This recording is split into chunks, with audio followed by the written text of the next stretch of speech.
Hello बच्चों, एक बार फिर से स्वागत है आप सभी का अपने YouTube चैनल श्री गुरुकुल में। और आज बच्चों हम लोग बात करने वाले हैं क्लास 12 के फिजिक्स के चैप्टर 10 जो कि है बच्चों विद्युत प्रेरण के बारे में। इससे पहले बच्चों जो हम लोग चैप्टर पढ़ रहे थे चुंबकीय पदार्थ वाला, पृथ्वी का चुंबकत्व तथा चुंबकीय पदार्थ, उसमें हमने बहुत सारे पदार्थ पढ़े थे जैसे प्रतिचुंबकीय, अनुचुंबकीय, लौह चुंबकीय, बहुत सारे, मतलब यही 3 पढ़े थे। अब इन तीनों पदार्थों में जो चुंबकीय गुण आता था वो आता कैसे था, वो अब हम सारी चीजों को समझना स्टार्ट करेंगे। यहाँ पे हम पढ़ेंगे बच्चों कैसे परिवर्तन करने से क्या चुंबकीय क्षेत्र आता है। हम लोग पढ़ेंगे कि अगर एक वस्तु में धारा बह रही है और उसके बगल में दूसरी वस्तु रखी हुई है तो उसमें भी धारा बहने लगेगी। ये सारे टॉपिक हम लोग कवर होता है इस चैप्टर में जिसका नाम है विद्युत चुंबकीय प्रेरण। प्रेरण से ही समझ में आ रहा होगा बच्चों, प्रेरण यानी कि किसी को देखकर दूसरे के अंदर प्रेरणा आना, यानी कि किसी को देखकर, किसी धारावाही चालक को देखकर किसी और चालक में धारा का आना, प्रेरणा कहते हैं ना, प्रेरणा लेना। उनसे हमने ये प्रेरणा ली है। ठीक वही प्रेरण का मतलब यहां पर आप समझ सकते हैं। अभी हम चीजों को बहुत अच्छी से डीप में पढ़ेंगे, लेकिन उससे पहले मैं एक डाउट क्लियर कर देना चाहूंगा। बहुत सारे बच्चों के प्रश्न आते हैं, सर आप जितना लिखवाते हैं, टॉपिक तो सर सारी मैच करती है, लेकिन आप जितना लिखवाते हैं बुक में उससे कहीं अधिक लिखा हुआ है। बच्चों अगर मैं सारा बुक छपवाने लगूं यहां पर, तब हमारे नोट्स और आपकी बुक में अंतर ही क्या रह जाएगा, तब मेरे यहां पर लिखने का कोई मतलब ही नहीं है। जब सारा बुक अगर यहां पर ला दिया जाए, सारी बुक की एक एक बात लिखवा दी जाए, हाँ अगर टॉपिक छूटता है तो कहिए, टॉपिक छूटता है तो वो अलग बात है, लेकिन अगर टॉपिक कवर किया गया है और उसमें सारे शब्द लिखवाए जाने जरूरी नहीं है, और वो जो बेकार टॉपिक, मतलब जो यूजफुल टॉपिक नहीं होते उनको भी हम लोग छोड़ देते हैं, तो वहां पे आप पूछ सकते हैं सर ये टॉपिक इंपॉर्टेंट है कि नहीं है। चलिए बात करें हम लोग विद्युत चुंबकीय प्रेरण के बारे में, तो विद्युत चुंबकीय प्रेरण के जो जनक हम कह सकते हैं, जिन्होंने इसके बारे में बताया कि आखिरकार विद्युत चुंबकीय प्रेरण होता क्या है। आज की क्लास में बहुत ज्यादा लिखने वाले नहीं हैं, बहुत ज्यादा चीजें समझने वाले हैं, तो बताने वाले थे बच्चों कौन, तो बताने वाले थे मैक्सवेल। ठीक है, बताने वाले थे कौन, मैक्सवेल ने ये सबसे, सॉरी माफ कीजिएगा, फैराडे ने, मैक्सवेल ने तो दूसरा बताया था, हाँ फैराडे ने।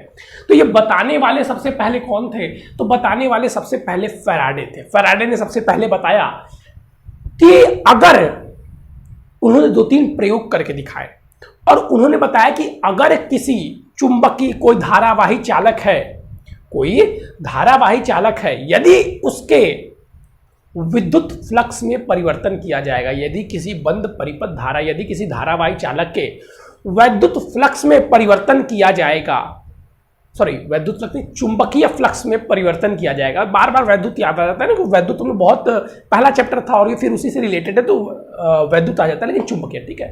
तो जब भी किसी धारावाही परिपथ के चुंबकीय फ्लक्स में परिवर्तन किया जाएगा तो उस परिपथ में एक विद्युत वाहक बल अथवा विद्युत धारा उत्पन्न हो जाता है। एक विद्युत वाहक बल अथवा विद्युत धारा उत्पन्न हो जाता है, जो तब तक गतिमान रहता है, जो तब तक रहता है जब तक चालक में फ्लक्स परिवर्तन होता रहे, और वैद्युत की इस घटना को ही विद्युत चुंबकीय प्रेरण कहते हैं। अभी उस चीज को हम लोग लिखेंगे भी, पहले मैंने आपको एक शब्दों में समझाया। तो उसमें अगर जो चीजें हमने बोली उसमें आपको एक शब्द दिखा होगा चुंबकीय फ्लक्स, तो सबसे पहले थोड़ा सा चुंबकीय फ्लक्स के बारे में लिख लीजिएगा। देखिए चुंबकीय फ्लक्स ये बेसिकली होता क्या है जानते हैं, बस इसको 5e से कर दीजिए और सारी चीजें जो थी हमारी वैद्युत फ्लक्स में वही चीजें हैं।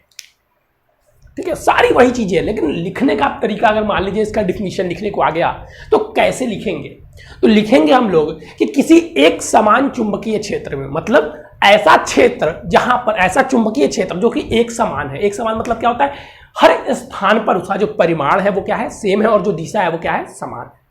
तो किसी एक समान चुंबकीय क्षेत्र में, याद रखिएगा परिणाम और दिशा दोनों समान होनी चाहिए, क्योंकि चुंबकीय क्षेत्र जो होता है वो क्या है, एक वेक्टर क्वांटिटी है, एक सदिश राशि है। ठीक है, अदिश में दिशा का कोई मतलब नहीं, लेकिन सदिश में दिशा का भी मतलब होता है। तो किसी एक समान चुंबकीय क्षेत्र B के लंबवत स्थित कोई तल हो जिसका वेक्टर, जिसका परिणामी जो वेक्टर हो वो A वेक्टर हो, तो बी वेक्टर और ए वेक्टर यानी कि चुंबकीय क्षेत्र बी तथा वेक्टर ए क्षेत्रफल वेक्टर वे का अदिश गुणन जो होता है, उसे हम क्या कहते हैं बच्चों, उसे हम लोग चुंबकीय फ्लक्स कहते हैं। पीछे भी तो देखिए यही होता था, पीछे भी देखिए क्या होता था। पहले मैं यहाँ पे डिफिनेशन लिखूंगा, लेकिन उससे पहले अगर मैं आपको दिखाऊं तो 5b क्या हो जाएगा, जो मैंने बोला b और डॉट ए, इसी को हम लोग क्या लिखते हैं बच्चों सर, बी ए कॉस थीटा, क्या यहाँ पर अगर हम लोग चुंबक में वैद्युत में बात कर रहे थे तो बस बी के जगह पर ए नहीं हो जा रहा था और कुछ परिवर्तन हो रहा था? नहीं सर, बस बी के जगह पे ए हो जा रहा, बी के जगह पे ई हो जा रहा था, ई डॉट ए, और ई ए कॉस थीटा हो जा रहा था। तो फॉर्मूले सारे जो चुंबक वाले थे, चाहे द्विध्रुव के फॉर्मूले हो, मैंने आपको एक वीडियो जो चैप्टर 8 था उसमें यही सारे फॉर्मूले के बारे में हम लोगों ने बहुत अच्छी तरीके से जिक्र की थी। 1 सेकंड का टाइम दूंगा बच्चों, थोड़ा सा ब्लू वाला इंक हमें खत्म दिखाई दे रहा है, उसको फिल कर लिया जाए, क्योंकि उसका डिफिनीशन लिखना है और डिफिनीशन लिखने के लिए हमें इंक की आवश्यकता पड़ेगी। ठीक है, तो तब तक सुनते रहिए। तो जो हमारा वैद्युत फ्लक्स होता है, अभी हमने क्या पढ़ा, वैद्युत फ्लक्स। तो वैद्युत फ्लक्स क्या होता है, सेम वही होता है जो चुंबकीय फ्लक्स में होता है, जो चुंबकीय फ्लक्स वैद्युत फ्लक्स में होता है वही हमारा सेम चुंबकीय फ्लक्स भी होता है। जो उसका फॉर्मूला है वो तो सेम है, और अगर इसका डिफिनीशन हमें लिखना हो तो कैसे लिखेंगे सर? देखिए अब मैं आप लोगों को डिफिनीशन लिख के दिखा रहा हूं, ध्यान से डिफिनीशन देखिएगा। चलिए, इंक हमने फिल कर लिया है, क्योंकि इंक अगर नहीं रहता तो आपको चीजें अच्छे से दिखाई नहीं देती। तो देखिए, किसी एक समान वैद्युत क्षेत्र में, अगर इसका हम उत्तर लिखें तो किसी एक समान वैद्युत क्षेत्र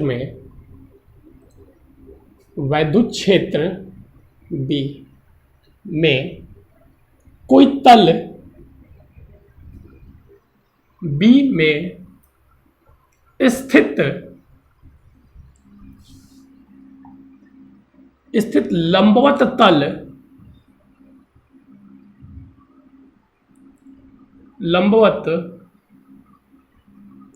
तल का वेक्टर या सदिश लिख सकते हैं, लंबवत तल का क्षेत्रफल वेक्टर ए है, तो यहाँ पे चुंबकीय क्षेत्र करिए यार, हम बार बार मैं वैद्युत लिख रहा हूं, आप लोग देखिएगा, अपनी आदत सुधारिएगा। चुंबकीय बी लिखा हुआ यहाँ पे, लेकिन वैद्युत लिख दिया था। तो A dot A, B dot A होता है ना, B vector B dot A, या लिख सकते हैं कि चुंबकीय क्षेत्र तथा क्षेत्रफल वेक्टर का सदिश गुणन, ये भी लिख सकते हैं, इसी को कहते हैं ना, सदिश नहीं अदिश कहते हैं, का अदिश गुणन चुंबकीय फ्लक्स कहलाता है। चुंबकीय फ्लक्स कहलाता है।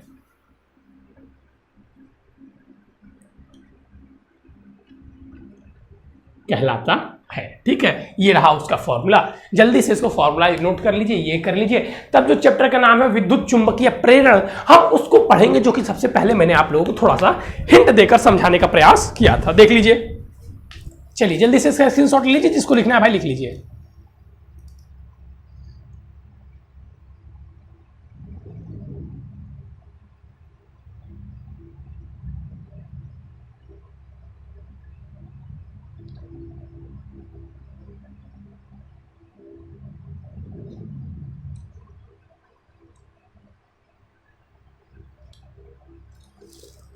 चलिए,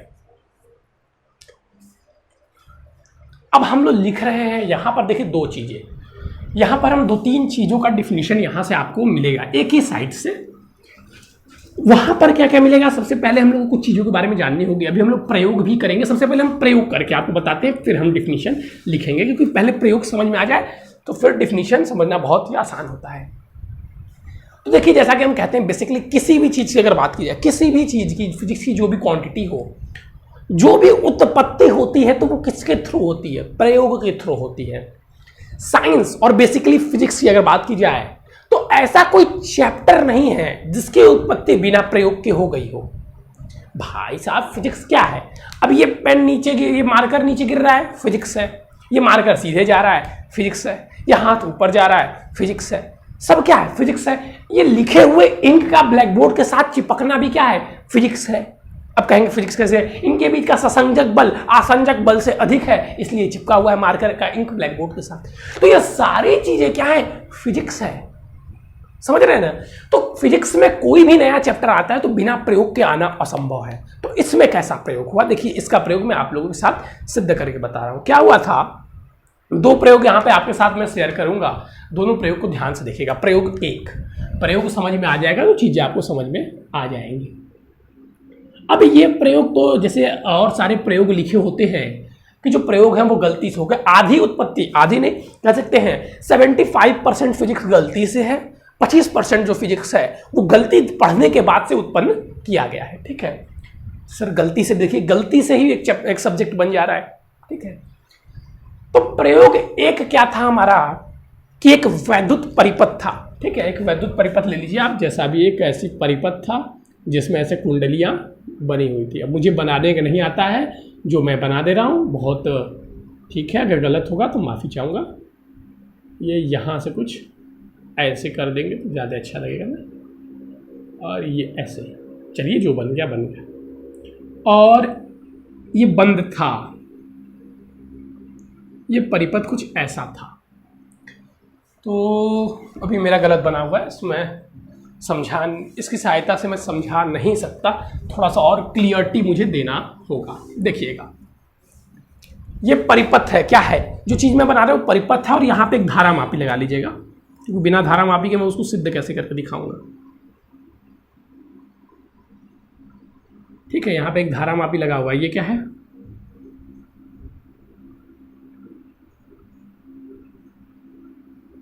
सर पहले ही धारा की दिशा आप बता दिए, धारा मापी का विक्षेप सर आप पहले कैसे बता सकते हैं? अरे भाई नहीं बताएं तो क्या करें।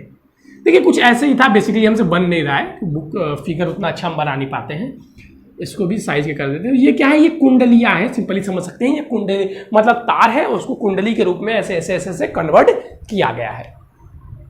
तो बेसिकली ऐसे ही था कि मतलब ऐसे ऐसे समझ सकते हैं। जैसे हाँ, सिंपल सा एग्जाम्पल, आपने कभी कभी देखा होगा कि एक सर्कल होता है, उसमें आग जलती होती है, लोग ऐसे कूदते हैं। वो एग्जाम्पल ध्यान से समझिएगा, वही दिमाग में उसको सेट करके रखिए। वो ऐसे ही ये रिंग है, कई सारे रिंग है, और ऐसे हम आग में जैसे कूदते थे, लोग कूदते हैं। तो अब यहां पे एक मैग्नेट जा रहा है, ये मैग्नेट मान लीजिए नॉर्थ पोल है, ये हम कह रहे हैं नॉर्थ पोल है, किसी बार मैग्नेट है, उसका नॉर्थ पोल जो है बेलनाकार मैग्नेट है, उसका एन जो है नॉर्थ पोल, हम इसको इस कुंडली के अंदर से निकाल रहे हैं। क्या कर रहे हैं? ध्यान समझिएगा, कुंडली के अंदर से निकाल रहे हैं। कहां से निकाल रहे हैं? कुंडली के अंदर से निकाल रहे हैं। तो एक बात समझिएगा आप, अगर ये कुंडली यहां से निकलेगी तो इसका जो बार मैग्नेट चुंबकीय क्षेत्र तो होगा ही भाई, चुंबक है तो उसे चुंबकीय क्षेत्र निकलेगा ही निकलेगा। जी सर बिल्कुल निकलेगा। और जब ये बार मैग्नेट आएगा और इसको कट करेगा, इनकी जो रेखाएं हैं इसके क्षेत्रफल है, तो इसके क्षेत्रफल के साथ इनके चुंबकीय फ्लक्स में परिवर्तन करेगा। बिल्कुल सर, यहाँ पे बल रेखाओं में परिवर्तन होगा, तो अथवा जिससे कि क्या हो जाएगा, फ्लक्स परिवर्तन में परिवर्तन होगा। अब यहाँ पर बाहर जब देखिए, समझिए, जब आप क्या थे, जब आप उस गोले वाले रिंग के बाहर थे तो उसमें कुछ नहीं था। अब आप मैग्नेट हैं, आपसे मान लीजिए बल रेखाएं निकल रही हैं, तो आप जैसे उसमें घुसेंगे तो रिंग में जो बल रेखाएं रिंग से अभी तक नहीं जा रही थी वो जाने लगेंगी ना, उसमें फ्लक्स परिवर्तन हो रहा है कि नहीं हो रहा है, चाहे वो घटे या बढ़े, चाहे वो घटे या बढ़े, फ्लक्स परिवर्तन हो रहा है। और जब इसमें फ्लक्स परिवर्तन जब होगा बच्चों, तो इसमें क्या होता है, एक प्रेरित विद्युत वाहक बल, एक विद्युत वाहक बल उत्पन्न हो जाता है, जिसे हम लोग प्रेरित विद्युत वाहक बल कहते हैं। अब इसको विद्युत वाहक बल नहीं पता होगा क्या होता है, चैप्टर 5 जाके पहले अच्छे से पढ़ लें।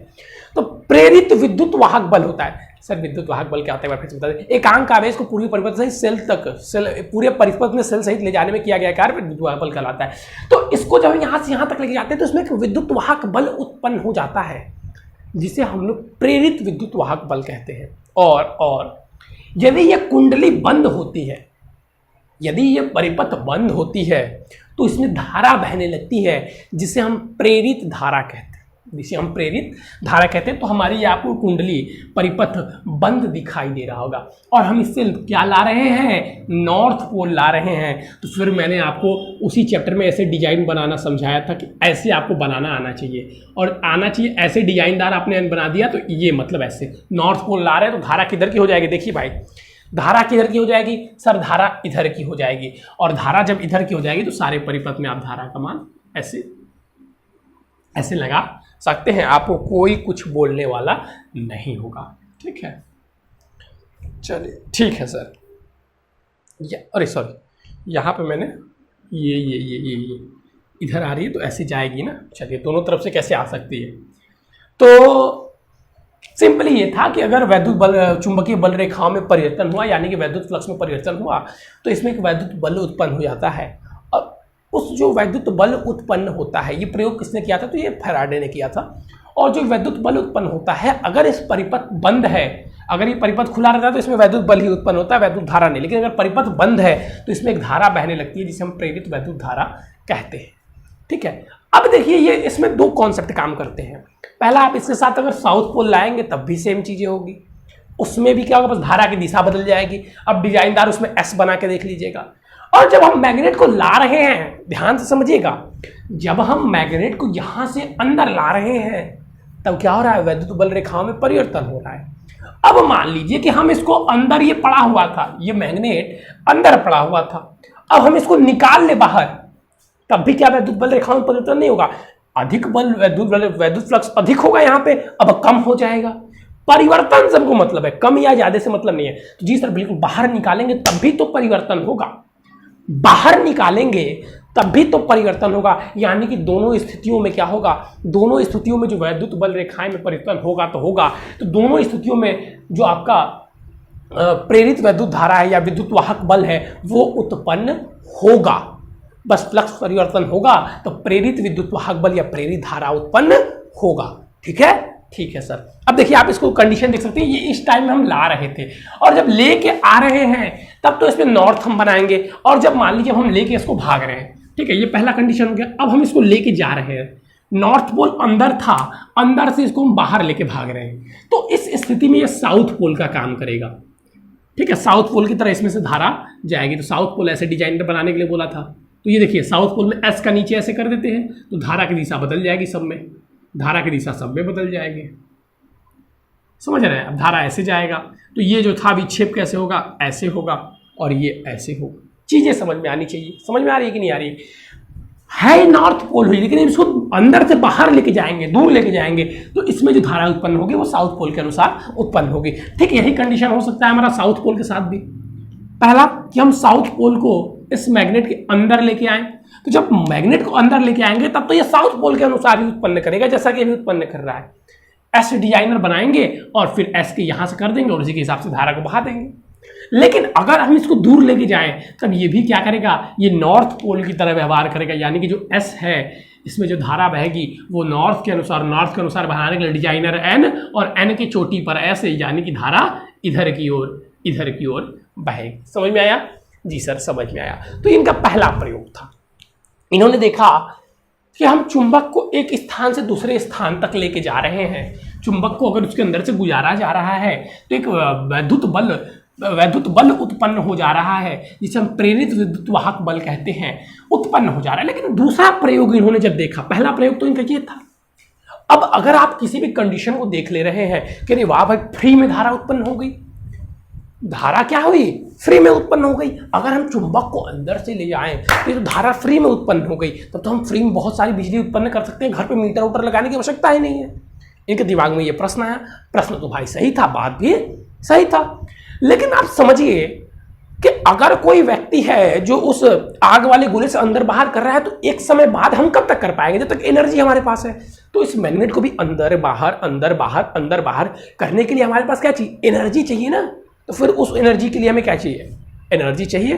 तो उसके लिए हमें कैलोरी चाहिए, चाहे हम काम करें या फिर विद्युत लेके कोई मशीन लगाए, तो फिर तो विद्युत से ही विद्युत उत्पन्न हो रहा है। तो फिर इन्होंने दूसरा कंडीशन खोजा। भाई यहाँ पे क्या हो रहा है, विद्युत से ही विद्युत डायरेक्ट उत्पन्न हो रहा है। तो इन्होंने दूसरा जो प्रयोग किया वो बड़ा सा इंटरेस्टिंग है और वो थोड़ा सा बेहतर भी है। देखिए प्रयोग 2, इन्होंने दूसरा प्रयोग किया। इस सारे प्रयोग को देखिए रटने की कोई आवश्यकता नहीं है, बुक में दिया होता है, कुछ बच्चे इन सारे प्रयोग को भी रटते हैं, तो वो जो है वो उनको अब मैं नहीं समझ आ सकता वो किस प्रकार के प्राणी हैं। अब उन्होंने जो प्रयोग 2 किया, किसी प्रयोग को रटने की आवश्यकता नहीं, उन्होंने जो प्रयोग 2 किया उसमें उन्होंने क्या देखा, समझिए ध्यान से। ये एक विद्युत परिपथ था जिसमें सेल लगा हुआ था, समझ रहे हैं। ये मान लीजिए इसका कुछ अपना प्रतिरोध है, ये पर आर है और इसमें धारा आई बह रही है। कोई भी धारा आप ले सकते हैं, आई बहाना कोई निश्चित नहीं है। लीजिए हम कुछ और कर दे रहे हैं, सॉरी ये प्रतिरोध मत लगाइए, लगा भी सकते हैं, कोई दिक्कत नहीं है। जो जो चीज़ें आप चाहें वो चीज़ें लगा सकते हैं। हम बेसिकली क्या लगाएंगे, हम बेसिकली कुंडली लगा देते हैं और यहाँ पे लगा देते हैं बैटरी, और यहाँ पे क्योंकि उन्होंने कुंडली से ही प्रयोग को किया था। ये देखिए, ये यहाँ पे अगर प्रतिरोध लगाएंगे तो चुंबकीय फ्लक्स जो होगा वो कम उत्पन्न होगा और इससे मतलब फ्लक्स कुंडली से उत्पन्न होगा। चलिए, इन्होंने एक धारा बहा दी, ये पी था और इधर से मतलब धारा आएगी, तो कैसे धारा आएगी सर, इधर प्लस है तो इधर धारा आएगी, जाहिर सी बात है, धनात्मक से ऋणात्मक की ओर धारा जाती है। तो ऐसा एक सिंपल उन्होंने परिपथ लिया जिसमें उन्होंने सेल की सहायता से, ये आपको सेल दिखाई दे रहा होगा, ये देख लीजिए, ये सेल है, जिन्होंने उसमें एक कुंडली पी लगाया और उस कुंडली पी में सेल की सहायता से उन्होंने वैद्युत धारा उत्पन्न की, यानी कि इसमें वैद्युत धारा बह रहा था। सिंपल सी बात है जी सर। अब जब इसमें वैद्युत धारा बह रहा है, अभी आप पीछे ही पढ़ के आए हैं, किसी धारावाही चालक तार से, कौन सा चैप्टर था भाई, चैप्टर 7 होगा या 6 होगा, मुझे करेक्टली नहीं याद आ रहा है, कि किसी धारावाही चालक के कारण उत्पन्न किसी बिंदु पर चुंबकीय क्षेत्र, जो कि क्या होता था सर, B = μ/2π I/R। तो हमने पीछे पढ़ा है कि विद्युत अगर किसी तार में धारा बह रही है तो उससे तो चुंबकीय क्षेत्र उत्पन्न नहीं होता है। तो यहाँ पे तो कुंडली है भाई, तो इसमें तो और ज्यादा चुंबकीय क्षेत्र उत्पन्न होगा, और जब चुंबकीय क्षेत्र उत्पन्न होगा तो यानी कि चुंबकीय बल रेखाएं होंगी, ठीक है। तो इसमें इन्होंने धारा ये प्रवाहित कर रहे थे और इन्होंने क्या किया कि एक दूसरी कुंडली यहाँ पर लेते आए, दूसरा परिपथ लेते आए, ठीक है। इसको हम अलग कलर से बनाते हैं, इसको अलग कलर से बनाते, देखिएगा ये लीजिए। और इन्होंने एक खेल खेल दिया, इसमें खेल इन्होंने ये खेला कि इसमें भैया कोई कुछ नहीं था, इसमें कोई सेल ओल नहीं था, बस इन्होंने एक धारा मापी लगा दिया। इन्होंने क्या किया, एक धारा मापी लगा दिया, और ये क्या था सर, ये कुंडली था। इन्होंने एक धारा मापी लगा दिया और जैसे ही इन्होंने इस परिपथ को इस परिपथ के निकट रखा, ध्यान से समझिए चीजों को, जैसे ही इन्होंने इस परिपथ को इस परिपथ के निकट रखा तो जानते क्या हुआ, इस धारा मापी जो लगा था इसमें भी एक विक्षेप हो गया था। समझिए चीजों को, जैसे ही इन्होंने इस परिपथ के निकट इस परिपथ को रखा तो इन्होंने पाया कि जो धारा मापी लगा हुआ है इसमें विक्षेप हो गया। और जैसे इन्होंने ये पता चला कि विक्षेप हो गया, तो विक्षेप कैसे हो सकता है, विक्षेप हो सकता है जब इसमें धारा उत्पन्न हो। तब इन्होंने पाया कि अगर किसी धारावाही चालक के निकट अगर कोई विद्युत परिपथ रखा जाए, बंद परिपथ रखा जाए या विद्युत परिपथ रखा जाए, तो उसके अंदर भी कॉन्सेप्ट यहाँ पे क्या था, उसके अंदर भी वैद्युत धारा उत्पन्न हो जाती है। देखिए कॉन्सेप्ट क्या था कि इसके कारण यहाँ पे वैद्युत बल रेखाएं उत्पन्न हो रही है। अब जब यहाँ पे वैद्युत बल रेखाएं मान लीजिए उत्पन्न हो रही हैं तो ये ऐसे तो जा ही रही होंगी, कभी ऐसे कभी ऐसे, जैसे भी अपना ऐसे ऐसे जाएं, तो इसमें इन कुंडलियों में फ्लक्स परिवर्तन हुआ कि नहीं हुआ, फ्लक्स परिवर्तन सर हुआ।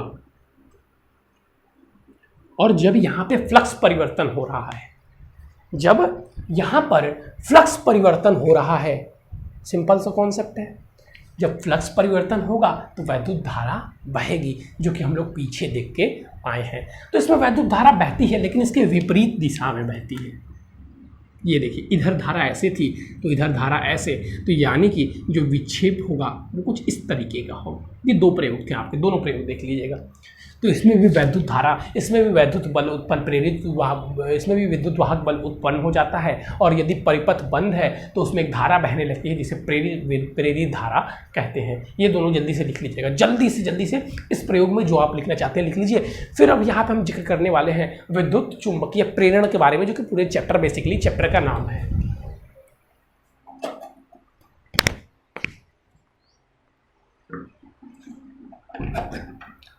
चलिए, हो गया। अब हम लोग विद्युत चुंबकीय प्रेरण की घटना, जो इसकी परिभाषा है, उसको लिखेंगे, जो इस प्रयोग की सहायता से हम लोगों ने समझा है।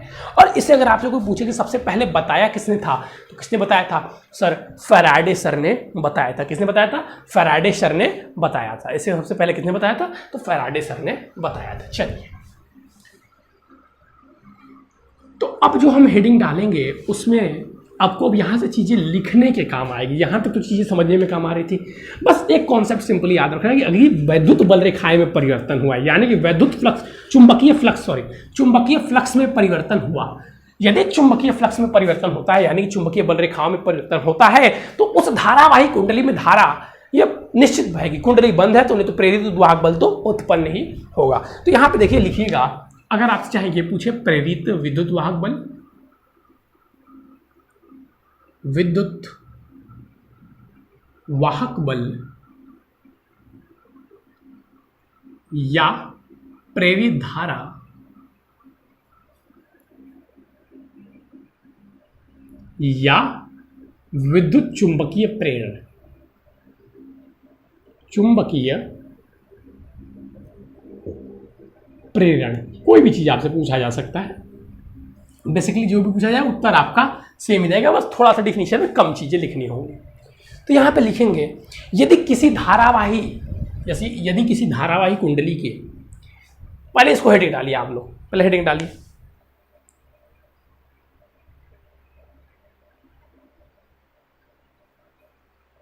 चलिए, लिखे जी सर। जब किसी कुंडली, देखिए हम लोगों ने जो भी पढ़ा है उसमें क्या पढ़ा है? कुंडली। तो जब भी किसी कुंडली, जब कभी लिखिए यहां पे बढ़िया से, जब कभी किसी धारावाही वैद्युत परिपथ, लिखे ना, ज्यादा अच्छा रहेगा। जब कभी किसी वैद्युत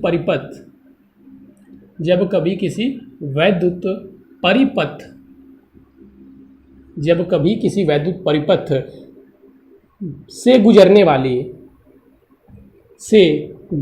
वाली, देखिए जो चीजें बताया वही लिख रहा हूं, से गुजरने वाली चुंबकीय बल रेखाएं, देखिए इस बार सही लिखा हूं, वैद्युत नहीं बोला, चुंबकीय बल रेखाओं में परिवर्तन किया जाता है, चुंबकीय बल रेखाओं में, अथवा यहां पे लिख लीजिएगा, अथवा वैद्युत फ्लक्स में। दोनों क्या है? सेम चीजें हैं। वैद्युत यार चुंबकीय फ्लक्स में अथवा चुंबकीय फ्लक्स में परिवर्तन किया जाता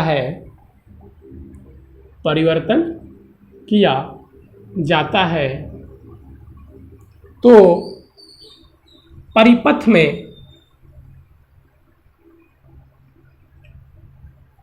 में एक विद्युत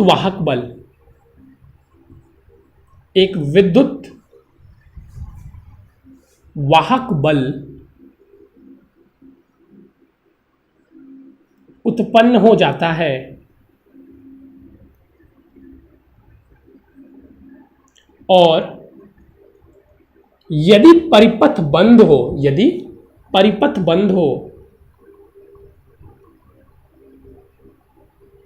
तो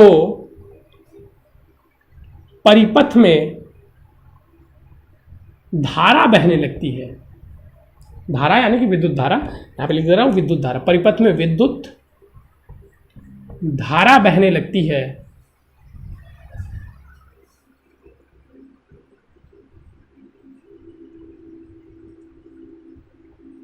धारा देखिए ध्यान से पहले देखिए, तो परिपथ में क्या होता है, परिपथ में सर विद्युत धारा बहने लगती है। तो इस प्रकार उत्पन्न बहने लगती है, इस प्रकार उत्पन्न विद्युत वाहक बल तथा विद्युत धारा को क्रमशः क्या कहते हैं, विद्युत वाहक बल को बच्चों प्रेरित विद्युत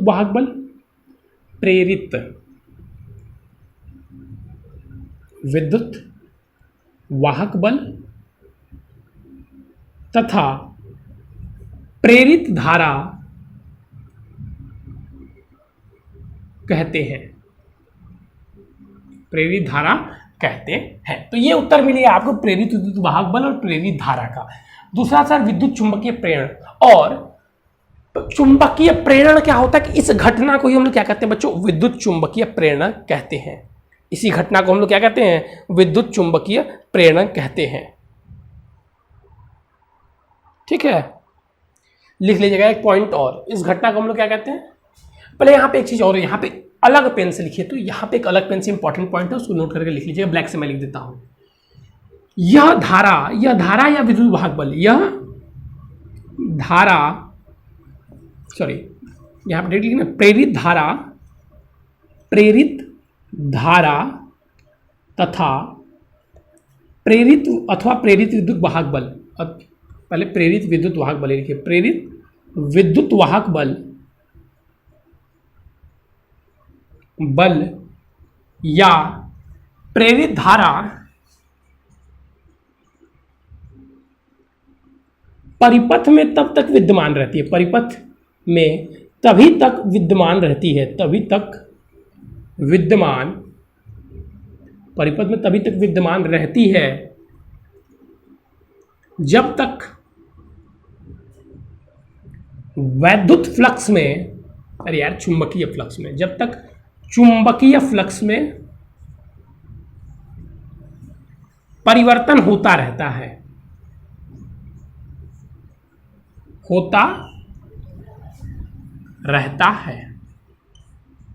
ठीक है।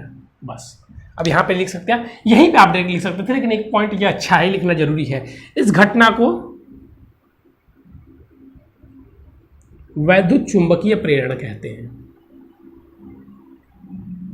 चुंबकीय प्रेरणा कहते हैं। किस घटना को, प्रेरित विद्युत वाहक बल अथवा प्रेरित धारा के उत्पन्न होने की जो घटना है, इस घटना को ही हम लोग क्या कहते हैं, इस घटना को ही हम लोग वैद्युत चुंबकीय प्रेरण कहते हैं। इस घटना को ही हम लोग क्या कहते हैं बच्चों, इस घटना को ही हम लोग विद्युत चुंबकीय प्रेरण कहते हैं। और उसे देने वाले जो थे वो फैराडे थे। इसे देने वाले जो थे कौन थे, इसको देने वाले फैराडे थे।